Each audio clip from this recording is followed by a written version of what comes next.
All right. Welcome to another narration of mine. Settle in for a moment.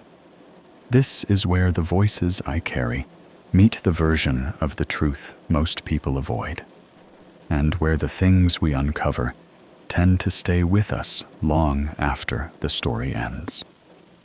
Only the brave souls and the fearless ones stay until the end. I wasn't even gonna share this, because honestly, it still messes me up. But I've had a couple drinks, and I feel like getting this off my chest before it rots a hole in my head. If you've ever driven for Uber at night, or even taken one in a sketchy area, you know there's a certain kind of tension that lingers. That feeling of something's off, but you just keep pushing through for the fare. This happened in 2021. I was 27, broke as shishti, trying to hold down 2 jobs while doing Uber on the side to pay off a car loan and some legal stuff I won't get into. At the time, I was living in a garbage studio apartment in East Chicago, the kind of place where you hear your neighbor cough through the wall and the hallway smells like someone microwaved cat piss. I mostly did night shifts, less traffic, better tips from drunk people. You see some weird stuff, but this night, this one went beyond weird. It went into what the hell did I bring home with me territory. It started normal enough. Friday night, around 11:45 p.m., I get a ping from a guy named Ben. Pickup was behind a bar in Gary, Indiana. Not ideal, but I needed the money. I pull up in this cracked parking lot. Half the lights are blown out, and there's no one in sight. I texted him, no reply. Waited like 5 minutes. Still nothing. I was about to cancel and move on when I hear the back door click and open. I flinch because it was dead silent just a second ago. But here's the thing. I didn't see anyone walk up. I look in the rear view. The back seat looks dark. Like darker than it should. I couldn't see anything clearly. Just this vague shape. Like someone was sitting there. I say, "Hey, you Ben?" No response. And that's when I noticed the temperature drop. Like a real, physical change. I'm not being dramatic. It went from a warm, slightly musty 70 degrees to breath visible cold in seconds. My car's an old Camry. No fancy AC. Nothing should have kicked on. I glance at the dashboard, and the temp dial is moving on its own, spinning down toward cold. I check the mirror again. The shape in the back isn't just sitting now. It's leaning forward. Not moving fast, just subtle. Like it was watching me through the mirror. And the weirdest part? The fucking seatbelt. I hear the click as it fastens itself. I'm frozen for a second. My hands on the gear shift, but my brain's racing. Like, did someone sneak in? Is this a prank? A robbery? So I do what anyone would do. I whip my head around to look. The seat is empty. No one there. Just the belt fastened tight across nothing. Not pulled taut like someone big was sitting there. But not loose either. Just engaged. I mutter, "Screw this," and slam the car into drive, thinking I'm gonna speed the hell out of there. But the second I press the gas, my head jerks back like something grabbed my throat. The car stalls. Mind you, this is a manual override Camry. Nothing stalls that violently unless something yanks the wheel. It felt like someone was behind me with both hands around my neck, pulling me backward. I'm wheezing, panicking, doing everything I can not to scream. And then I hear this breathing. Heavy, ragged, right behind my ear. I'm talking hot breath, like the kind where you feel spit hit your skin. I snap around again, and of course, the back seat's still empty. But the belt is now unfastened. I peel the F out, engine screeching, tires sliding on the loose gravel. I drive for like 3 miles before I even breathe again. But it doesn't stop there. The smell hits next. Rotten meat. Not just expired fridge stuff. I'm talking something dead. The inside of my car smells like a decomposing body. I pull over, get out, throw open every door, gagging. I check under the seats, the trunk, even the glove box. Nothing. And then I notice something in the back seat. Something I know wasn't there when I started my shift. A Polaroid. It's face down, old, yellowed around the edges. I pick it up, flip it over. It's a picture of a teenage girl. Mid-teens, brunette, face all bruised up. Her eyes are swollen shut. She's tied to a chair in what looks like a basement. There's this look of terror on her face, like she knows she's about to die. Written on the bottom in smudged red ink, "Thanks for the ride." I dropped the photo and noped the hell out. Drove straight to a car wash, full detail, bleach wipes, the whole 9 yards. Didn't matter. The smell came back every time I drove at night. That same cold air, that same faint sound of breathing behind my ear. And it got worse. I kept telling myself I was just tired, stressed, overworked, whatever excuse I could grab. But the night after the Polaroid, that one stripped every excuse out of me. I got home around 2 a.m., still shaken, still replaying that empty back seat in my head. My apartment wasn't much to look at. Tiny kitchen, sagging mattress, a single lamp that buzzed like it was trying to die. But it was mine, and it was supposed to feel safe. It didn't that night. The air felt wrong the second I stepped inside, like the walls were breathing in slow, uneven pulls.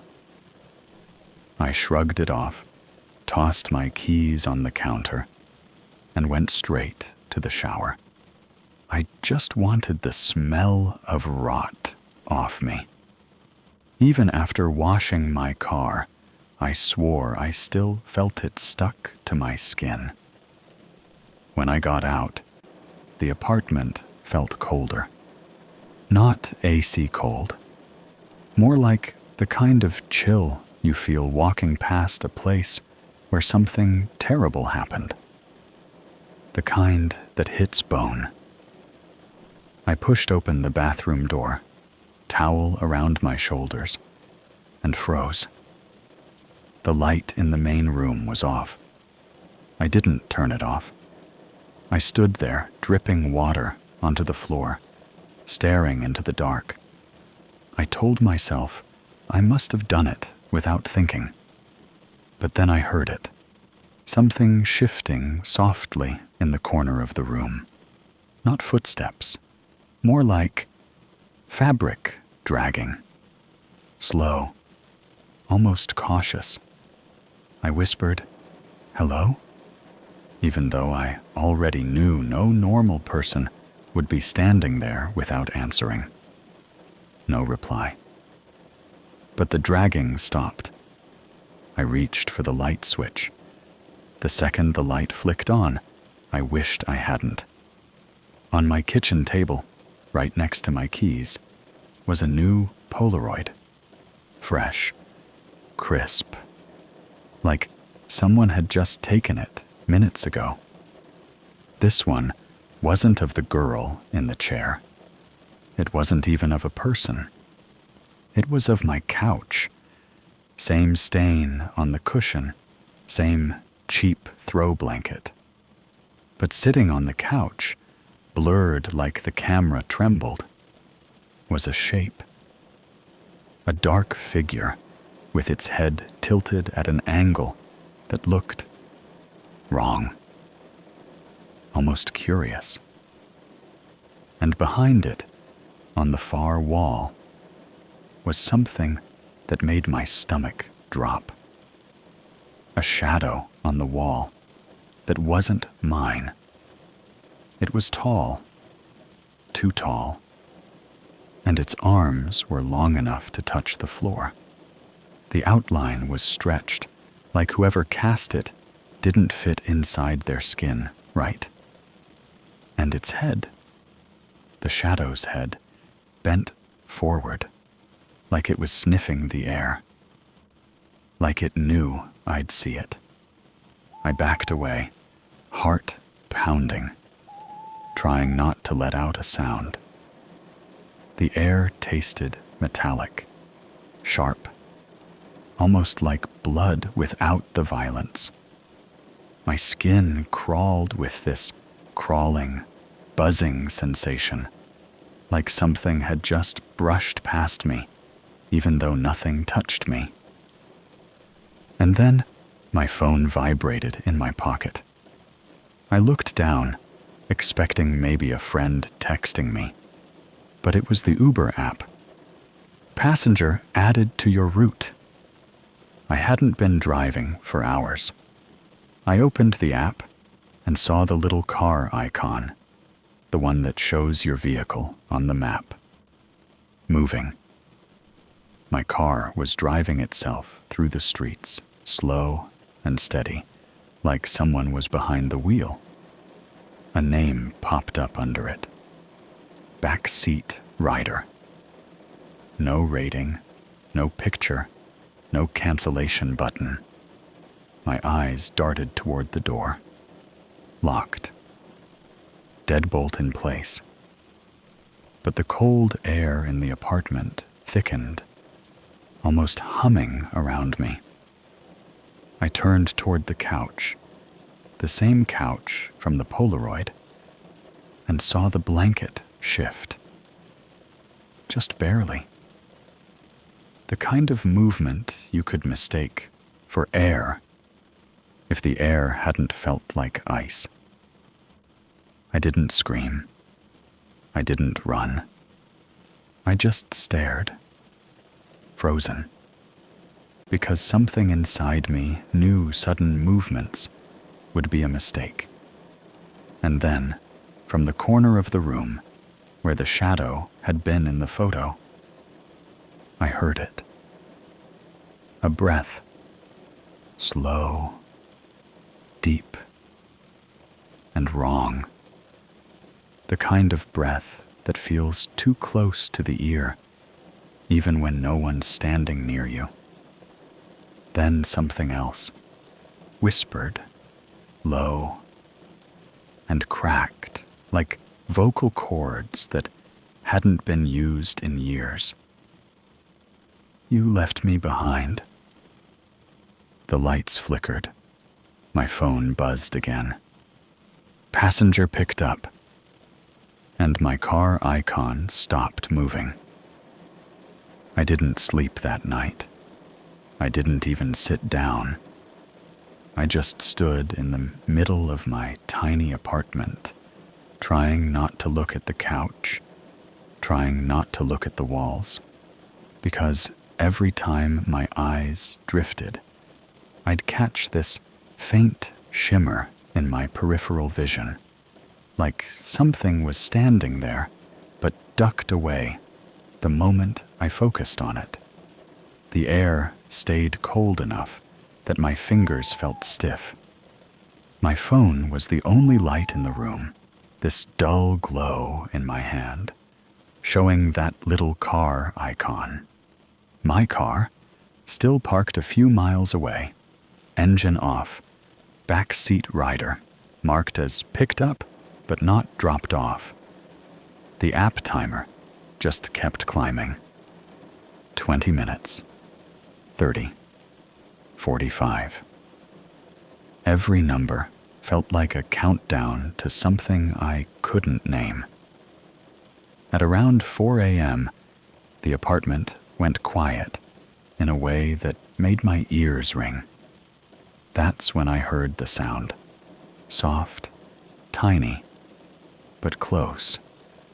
A tap, then another, then a slow drag across the floorboards, like a fingertip tracing the wood. I didn't breathe. My whole body tightened, waiting for the next sound. It came from the direction of the window. This long, faint scrape, the kind that makes your teeth hurt because you feel it more than hear it. Against the glass, something brushed lightly, like someone testing the surface with the back of their hand. I stepped back until I hit the wall. My heart pounded so loud, I thought the thing outside could hear it. And then my phone buzzed again. A notification from the Uber app, same as before. Ride paused. Passenger waiting. I stared at the message for a long time because it didn't make sense. A paused ride? That wasn't a feature. Not for drivers, not for passengers. You couldn't pause a trip like it was a YouTube video. Another tap on the window. Closer this time. I forced myself toward the blinds. I didn't want to look. I really didn't. But something deep in me whispered that I had to. That if I didn't face it, something worse would step inside. When I lifted the edge of the blinds, the night outside didn't look normal. It looked still, like a picture taped to the glass. No wind, no movement, just a black, empty parking lot and a single street light buzzing like a dying insect. But below the window, right under where my breath fogged the glass, there was a small handprint. Tiny. Not a kid's, not exactly. More narrow, longer fingers, like someone had pressed their hand up softly, testing the temperature. I dropped the blinds and stumbled back. My phone buzzed again. This time, it wasn't a notification. It was a message from the backseat rider. No name, no number, just the title. The text said, "Come outside." I didn't move. My legs wouldn't even try. Another message. "I can't finish the ride without you." I swallowed hard, my throat dry and tight. I typed back, my hands shaking so hard I hit the wrong letters twice. "Who are you?" The typing bubble appeared instantly, like it had been waiting. "Look." Before I could even react, another photo message loaded. Not a Polaroid this time. A live photo. A frame taken seconds before it was sent.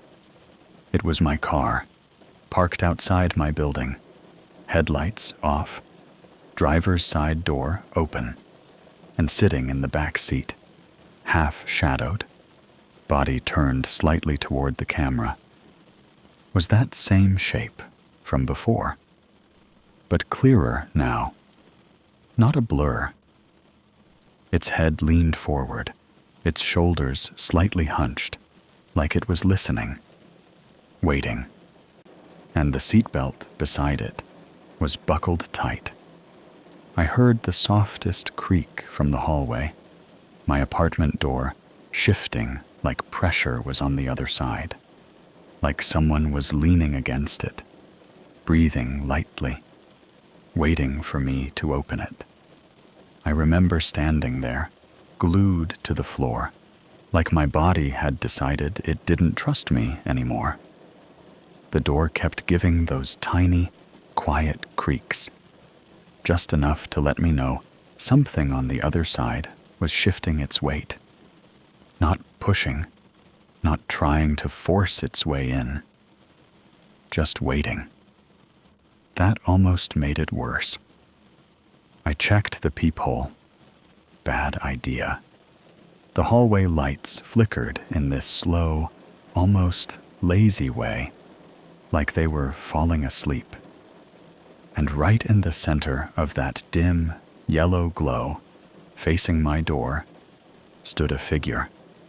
Not close enough to touch the door, not far enough to pretend it wasn't meant for me, just standing there. Its head was tilted a little too much to the side, like it was studying the grain of the door or listening for my breathing. It wasn't swaying, wasn't shuffling. It was still in a way people just aren't. I backed up without breaking eye contact with the peephole, and the second I took a step, the thing outside lifted its head in this slow, deliberate motion, like it heard my foot land. I almost dropped my phone. Another vibration. Another message from backseat rider. You're late. My stomach twisted. My car was downstairs, exactly where I didn't want it to be. But if something was inside my building, inside the hall, then staying put wasn't safer. My apartment was barely a box with a deadbolt. It felt like a cardboard shield. So I made myself move. Not fast, not loud, just enough. I grabbed my jacket, slipped on my shoes, and crept toward the back door of the building. Nobody used it. Half the tenants didn't even know it opened. I prayed whatever was in the hall didn't either. Each step felt like it echoed, even though the room was quiet. That cold heaviness in the air had followed me all night, and it wrapped around my neck as I turned the key in the deadbolt. I didn't breathe until the latch clicked free. I pushed the door open an inch at a time, terrified that something would be standing right behind it, some shape, some shadow, something leaning in close, just waiting to be noticed. But the alley outside was empty. Wet pavement, buzzing street lamp. The same silence I'd seen in that window reflection earlier, wrong in its own way, but empty. I stepped out and shut the door behind me. It latched loud enough that the sound bounced through the alley. My heart nearly exploded at the echo. When I turned to face the parking lot, I froze. My car, my beat-up Camry, was sitting there with the back door wide open, like it had been waiting with one foot in and one foot out. The interior light glowed dim and sickly, barely cutting through the dark. I swear, it felt like I was walking toward a mouth held open. My phone buzzed one more time. Get in. I wanted to run. I wanted to scream. I wanted to throw my phone into the street and pretend none of this had reached for me. But something in the pit of my stomach whispered that running wouldn't help. Not when it already knew where I lived. Not when it had already stepped inside. So I kept walking, slow and steady, all the way to the open door. The air got colder the closer I got. By the time I reached the car, I could see my breath hanging in the air. I leaned forward, just enough to peek inside. No one was in the back seat, but the seatbelt, that damn seatbelt, was pulled tight across the empty cushion. Strained, like something heavy had settled there and was holding itself down. The whole car shifted a little on its suspension, just a tiny bounce, like weight had moved. I didn't get in. Not yet. Something told me that if I sat down, if I closed that door, whatever had been following me since that first pickup would finally be right where it wanted to be. Behind me, close, pressed against the back of my seat. I swallowed hard and took one step back. That was when the front passenger door unlocked. By itself. One clean click. Like it was saying, fine. There's room up here too. The passenger door clicking open on its own felt like someone tapping me on the spine. Not a push, just a reminder that whatever was inside the car wasn't waiting anymore. It was inviting. The light inside flickered once, as if reacting to something moving in the cabin, except nothing visible was there. The backseat belt was still pulled tight, pressed down in a way that suggested weight, even though the cushion dipped for no one. I stayed frozen, trying to breathe through the cold air that felt like it was thick enough to chew. My car had never looked so foreign. Familiar shape, familiar dents, familiar broken air vent. But it felt like something else was wearing it now. Like skin. My fingers shook as I reached into my pocket for my keys. They weren't there. I checked the other pocket. Nothing. I turned slowly toward the ground, half expecting to see them lying there. But they were sitting on the passenger seat, right on the edge of the cushion, as if placed there by someone who wanted me close enough to reach for them, but not close enough to see what might be inches away. I took another small step toward the car. The chilled air thickened around my legs like water.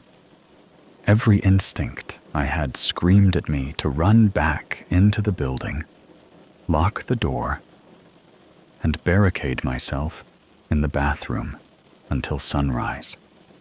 But something deeper, something cold and quiet, kept pressing against my mind like a thumbprint.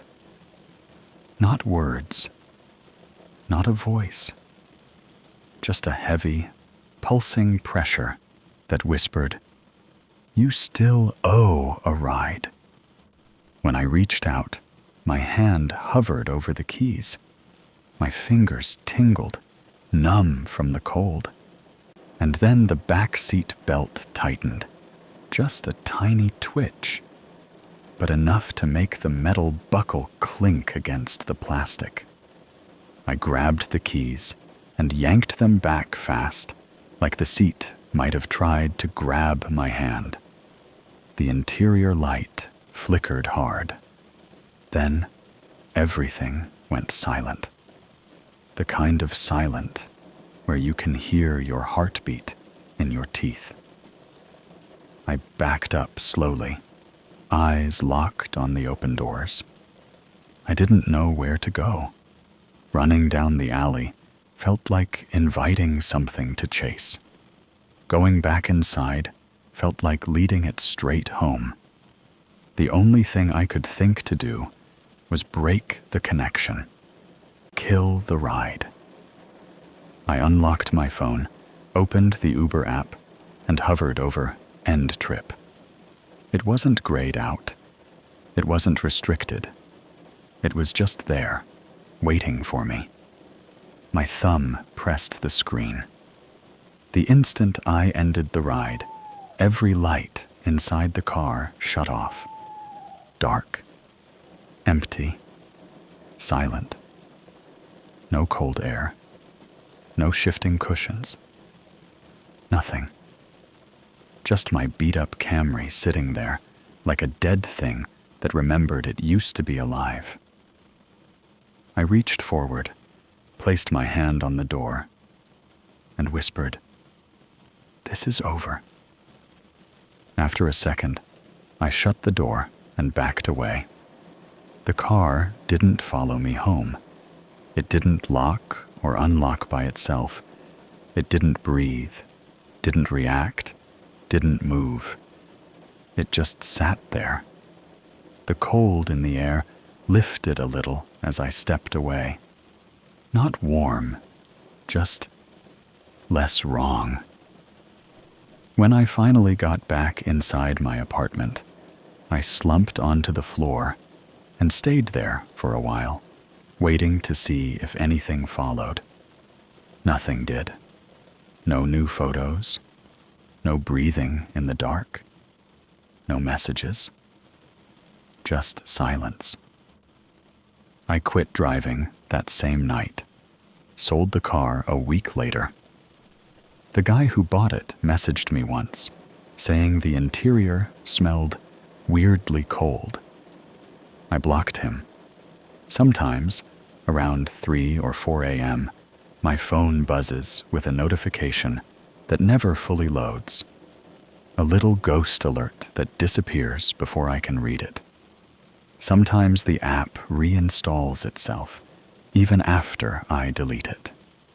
And every once in a while, when I'm walking home late, I swear I hear a seatbelt buckle clicking shut somewhere behind me.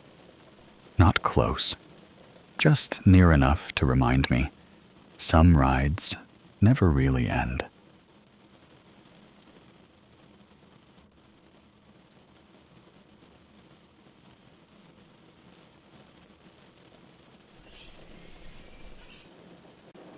So this happened a few months ago, and I swear I've never looked at late-night rides the same way since. I don't know if it was just a string of bad coincidences or something way stranger. But I've tried telling myself 1,000,000 times that it wasn't what it felt like. It still doesn't sit right. And I can't shake the idea that something followed me home that night.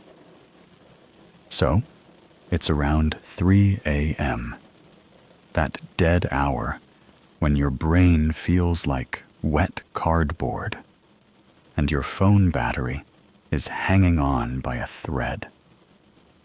I had just gotten off a shift that ran way longer than it should have, and I was standing outside this crappy convenience store because I'd missed the last bus.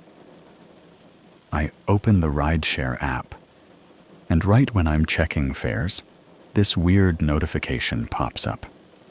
Prices are surging due to increased activity. That ellipsis was already weird. The app never does that. It's always high demand, big event, weather surge.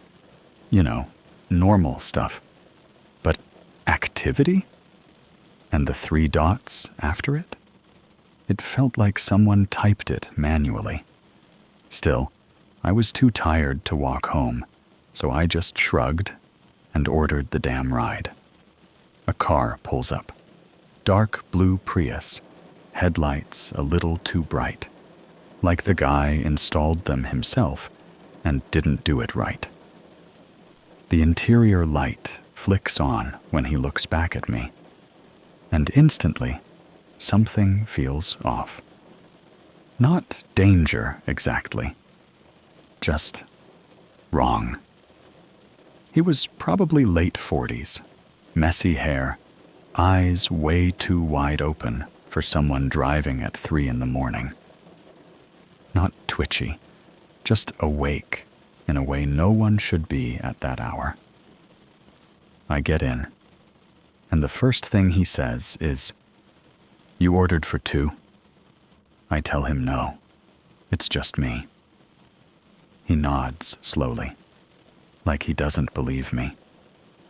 Then he glances at the empty seat beside me, the right rear seat, and mutters, "Well, we'll sort it out. We'll share the fare." He says it like he's talking to someone who isn't there. I don't respond. I just buckle myself in and hope he's just one of those people who talks to themselves. But then the app on his phone glitches. The route map flickers. The fare price jumps, then jumps again, then again. The surge warning flashes. Increased activity detected in your area. Remain in the vehicle. Do not exit until the trip is complete. I ask him what the hell is happening, and he just chuckles, like an inside joke is unfolding. "They never warn people," he says. "Not unless something big is moving." I try to laugh it off, but his eyes keep darting to that empty seat, like he's waiting for someone to sit up straighter or answer him back. I noticed something then, small, but enough to crawl under my skin. Every time he looked at the empty seat, his expression changed, like he was reacting to something, like something was talking back. I told myself he was probably exhausted, maybe lonely, maybe just dealing with some kind of issue that wasn't mine to judge. But then the temperature in the car dropped. Not like AC cold, not wind cold, a pressure cold, like walking into a basement where no one should be. I rubbed my arms, but he didn't seem bothered. He just whispered, "See, they're closer now." I asked him who he meant. He didn't even look at me, just stared at the seat beside me. "Whoever you brought." I swear to God, I felt the upholstery beside me shift. Just a little, like someone moved their weight, like someone adjusted themselves, like someone was there. I felt my stomach turn inside out. I told him firmly, "There's nobody with me. It's just me." He smiled into the rear-view mirror. Not at me, past me.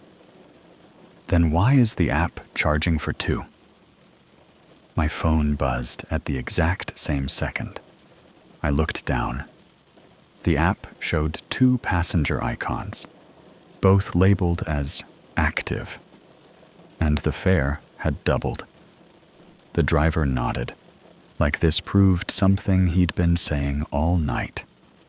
Then, slowly, like he was scared he'd make whatever he was looking at angry, He whispered to the empty seat. "Told you.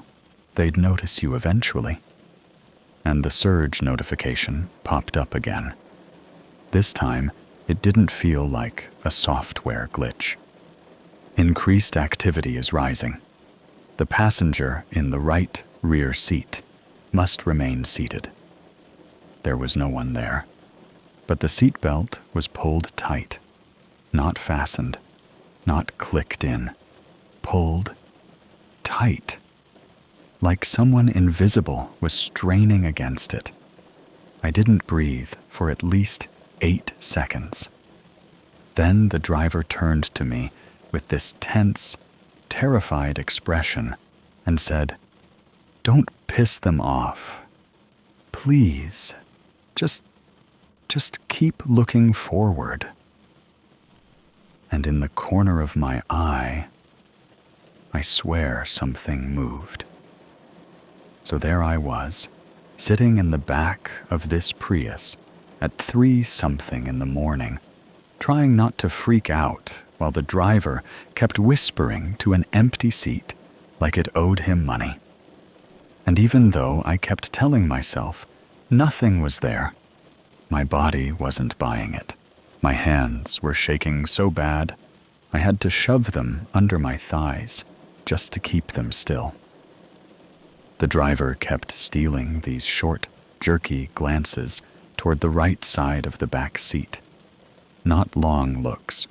More like he was scared of what he'd see if he stared too long. He muttered under his breath, "It's not your fault. Just stay calm. Don't look over there. Don't look." He wasn't talking to me. He definitely wasn't talking to himself. It felt like walking in on a conversation halfway through, except one participant was invisible, and the other was barely holding it together. Every time he glanced at the seat beside me, my peripheral vision twitched like I caught motion. But when I tried to turn my head, this hard, heavy discomfort rolled through my chest. Not fear, more like the sudden drop you get on a roller coaster, except it didn't stop, like my body didn't want me looking. My phone buzzed, and I jumped so hard I almost kicked the driver's seat. I looked down, expecting another warning, but instead, it was the fare changing again. Triple, then triple again, then a red banner I'd never seen before. Surge rate increased due to unsafe passenger density. Density? In the car? There were 2 seats next to me, and one of them was empty. I tried to laugh it off, but my throat was dry. I cleared it and asked the driver, "Is your app glitching too?" He didn't answer. Not at first. His knuckles tightened on the wheel so hard they turned pale. He inhaled through his nose like he was trying not to cry or snap. Then he said quietly, "They don't like when you make assumptions." He said it to the empty seat, not to me. Then he nodded twice, slowly, as if someone nodded back at him. I pressed myself into the opposite door, trying to put distance between me and whatever he thought he was talking to. The air felt claustrophobic. There was this thick, low hum in my ears, like when you drive under power lines, that kept rising and falling in this weird rhythm. I tried raising my window for some air, but the second I hit the button, the driver snapped, "Stop!" He slammed his hand against the dash. I froze. He swallowed hard and said, "Don't open anything. Don't roll anything. Don't touch anything. You're going to piss it off." My voice was barely a whisper. Piss? Who off? He didn't answer, just kept looking straight ahead and breathing through his teeth. The app buzzed again. This time, it wasn't a notification. It was a message from Uber support. Except, it didn't look like any support message I'd ever gotten. No official formatting, no ticket number, no link. Just a plain white text bubble that said, "Remain calm. Do not acknowledge the additional passenger." I swear my stomach folded in on itself. I typed back, "There is no passenger." Instant reply, "Stop typing. They read over your shoulder." My entire body locked up. I felt a prickle on the side of my neck, the kind you get when someone is too close behind you. Except nothing touched me. The driver must have seen the color drain from my face because he whispered, without looking back, "Don't react to it. Don't look. Just breathe." The Prius slowed. Not like he braked, more like something made the car heavy. His GPS flickered. The route disappeared. The map zoomed out like it was glitching, then snapped into a view that wasn't our city. Woods. A single road. A red dot labeled Active Activity Zone.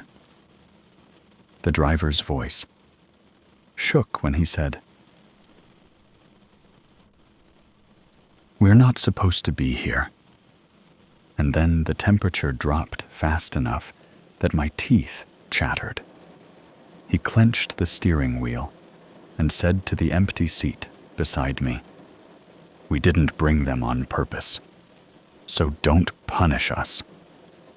Punish. He said, "Punish." I couldn't stop the words from slipping out. "Dude, please just take me home." He didn't respond to me. He responded to whatever he thought was sitting next to me. "They want to." Then he turned onto a road I'd never seen in my life. And the seatbelt beside me tightened without clicking, like someone invisible leaned forward to get a better look at me. The farther we drove down that unfamiliar road, the more I felt like I wasn't in my city anymore. Or in any city, really. No houses, no street lights, no signs. Just long, empty stretches of cracked pavement and trees bent inward like they were trying to hide something. The driver kept wiping his palms on his jeans, over and over, like they were sweating, even though the car felt cold enough to fog glass. He didn't look at me once, only toward that same empty seat. Quick, nervous flickers of his eyes, like he was waiting for something to happen. I didn't want to talk, didn't want to move, but the silence pressed on my chest so hard, I whispered, "Where are we going?" He didn't answer, not directly. He let out this broken laugh, quiet, shaky, like the kind you make when you know you're screwed, but can't process it yet. "You think I'm driving?" he asked. My stomach dropped. He held up both hands for half a second, just long enough for me to see they weren't touching the wheel as tightly as before. The car drifted a little, then corrected itself on its own. He grabbed the wheel again, like he didn't trust himself, and said, "It's choosing the route." I stared straight ahead, gripping the door handle so hard my fingers ached. I didn't want to look beside me, but something in my peripheral vision kept tugging at my attention, like movement, or a shape, or something shifting where nothing should shift. I clenched my jaw and tried to focus on the windshield. Bad idea, because the windshield wasn't showing darkness anymore. It was showing reflections, not ours. In the faint glow of the dashboard, I saw the outline of 3 heads in the reflection. Mine, the driver's, and a third one between us. Close. Too close. My breath hitched. Not loud, but enough. The driver's eyes widened in the mirror, as if he saw the same thing. He whispered, barely moving his lips, "You weren't supposed to notice it?" The temperature in the car dropped fast, like someone opened a freezer door beside me. I didn't move. Couldn't move. The driver swallowed, then said, "Pretend you didn't see anything. Don't react." Every cell in my body screamed to jump out of the car, roll onto the pavement, and run. I even saw myself doing it, my brain planning the escape like a movie scene. But my limbs were locked, frozen, not by fear, by the pressure in the air, like something unseen was pressing down hard on the space next to me. Not crushing me, just making sure I didn't break the rules. My phone buzzed again. I didn't want to look down, but my hand moved on autopilot. A new notification. Surge rate increased. You are now traveling with a recognized entity. Recognized entity. Entity. Not passenger, not user. Entity. I tried to swallow, but my throat was too dry. Another message appeared instantly beneath it. Avoid direct eye contact. The driver exhaled shakily and said, "Don't read anything out loud. It makes it curious." I snapped my eyes shut for a second and forced myself to breathe through my nose. That's when the seat beside me shifted again. Slow. Deliberate. Like someone leaning in. I felt the slight pressure of the seat pushing against my leg. Not a touch. Just the cushion giving like weight was settling closer. The driver whispered to the space beside me, "Quit messing with them. You're making it worse." The car jerked suddenly, swerving a little, like something inside it got annoyed. He gripped the wheel harder. Then he said something that made my insides twist. "Don't let it think you're scared. It feeds on that." Feeds. Feeds. My hands were shaking uncontrollably now. I pressed them against my legs again, trying to keep myself from curling into a ball or screaming. The hum in the air grew louder. A vibration through the seats, through the floor, through my ribs. Like the entire car was pulsing with something alive. Then, slowly, almost testing, a soft exhale brushed the side of my neck cold, close, way too real. The driver didn't even look back. He just muttered, "It knows you felt that?" I stared at the road ahead, eyes stinging, terrified that if I blinked for too long, I'd see the third reflection again. And then, with no warning, the driver said, "It wants to get out soon." Not drop me off, not end the ride. It wants to get out. As if the thing beside me wasn't a passenger at all, but something being delivered. And the destination was getting closer. So the driver says this thing, this entity, or whatever the fuck it is, wants to get out soon. And the way he said it, like it wasn't a choice, like it decided we were stopping, and the rest of us were just going along with it. The road we were on by that point was completely unlit. No signs, no turns, just two faded lanes surrounded by woods that felt wrong. Like the trees were growing too close to the road on purpose.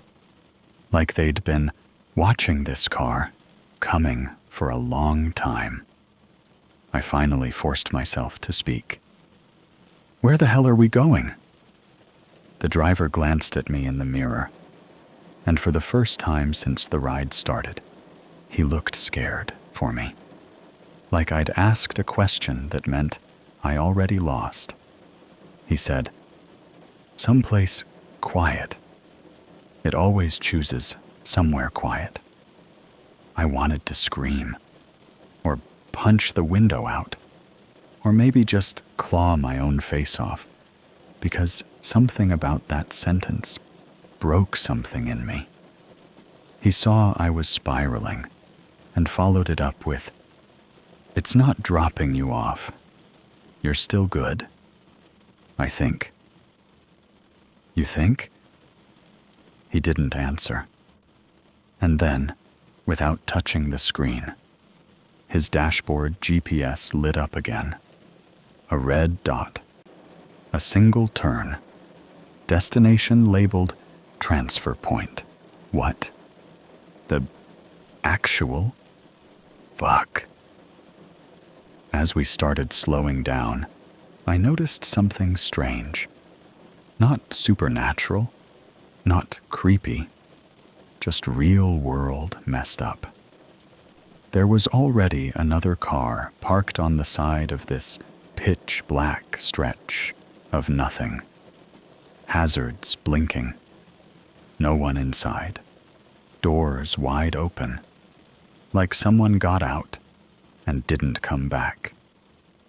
The Prius came to a slow, gentle stop behind it. The driver didn't move, didn't turn around, didn't say a word. He just looked down at his lap, muttered a single word under his breath. "Please?" I didn't know who he was saying it to. Maybe to himself, maybe to the thing. And then my phone buzzed. Not a surge alert, not a route update. A new message from my own account. "Ready to exit." I stared at it like my brain couldn't figure out how letters worked anymore, because I didn't type that. And you can't message from your own account. That's not a thing. The car's interior light came on by itself.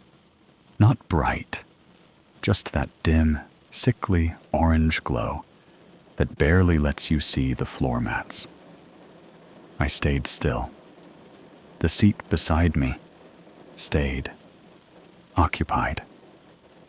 You know that feeling when someone stands up off a cushion and you can literally see the imprint rise back into shape?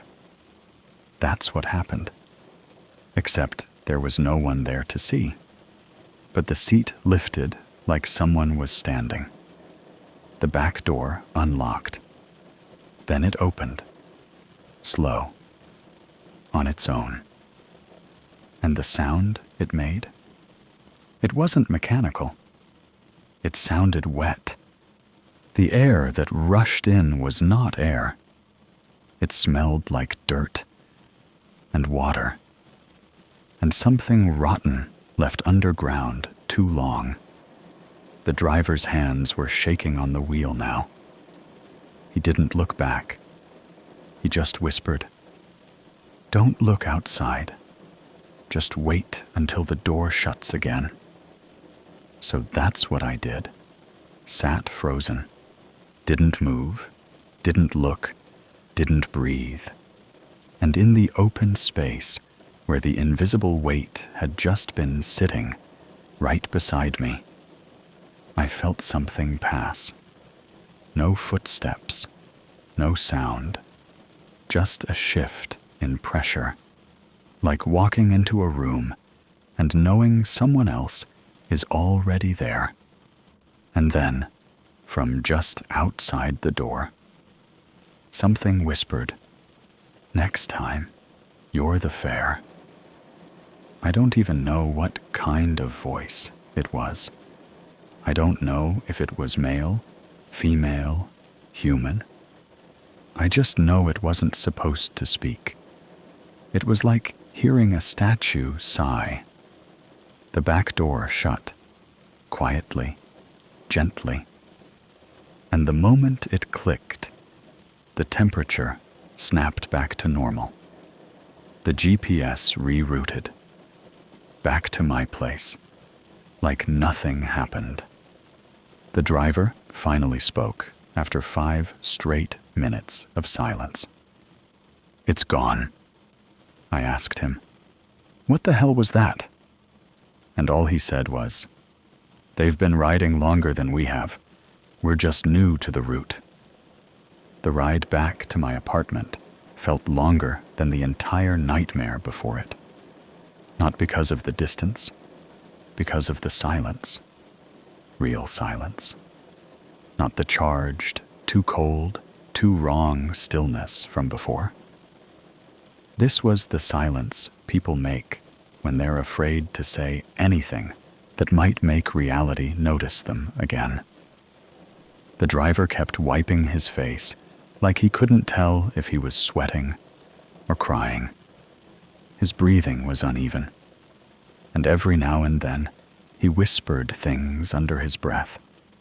Nothing directed at me, just little fragmented sentences, like he was calming himself down. "It's done. We're clear. Just get home." He sounded like someone who was used to dealing with things he didn't choose to deal with. I watched the road the whole way back, terrified the GPS would suddenly flicker or reroute. It didn't. But something still felt off. Not supernatural. Not paranormal. Just unfinished. Like whatever got out of that car wasn't done with me. Like it didn't feel like a goodbye. More like a promise. When we finally pulled up to my building, I reached for the door handle. My fingers shook so hard I could barely grip it. The driver stopped me, not by grabbing me, but with this sharp whisper, "Don't slam the door." I froze. He swallowed hard and said, "Anything loud right now could attract it back."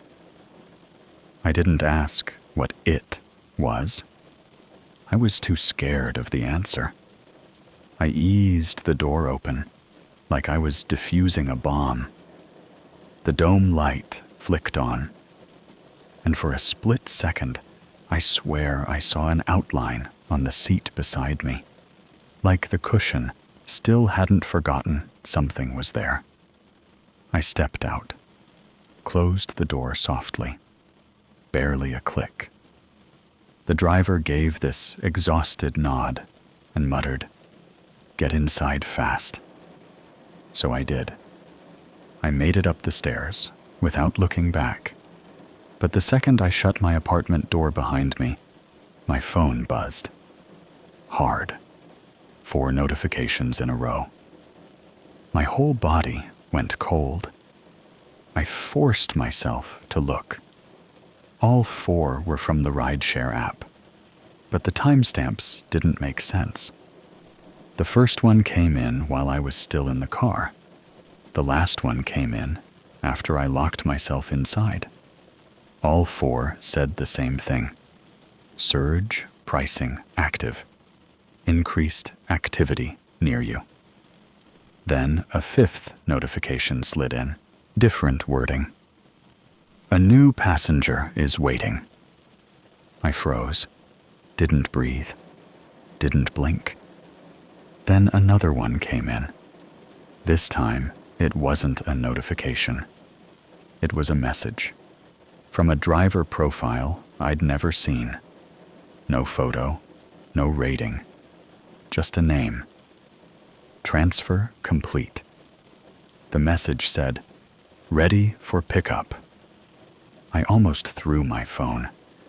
My heart felt like it was crawling up my throat. I forced myself to look through the peephole. The hallway was empty, totally still. But down the far end, past the flickering exit light, I noticed something that made my skin crawl. Just barely visible on the floor. Something was sitting there. A shape. Small. Still. Facing my apartment. I backed away from the door so fast I almost tripped. My phone buzzed again. I didn't want to look, but I did. The app had switched screens. Not by me tapping, just on its own. It showed a little car icon sitting still in the center of the map, right at my address. Under it, a text line. Your passenger has arrived. Begin trip when ready. And then the surge warning blinked one more time. Increased activity detected. Do not keep them waiting. The phone vibrated a final time. One last message. Not from support. Not from a driver. Not from anyone shown in the app at all. Just a single sentence that slid across the screen like a whisper. It followed you. I dropped the phone, and right as it hit the floor, something knocked lightly on my apartment door. 3 gentle taps, as if reminding me, some rides never end until you finish the fare.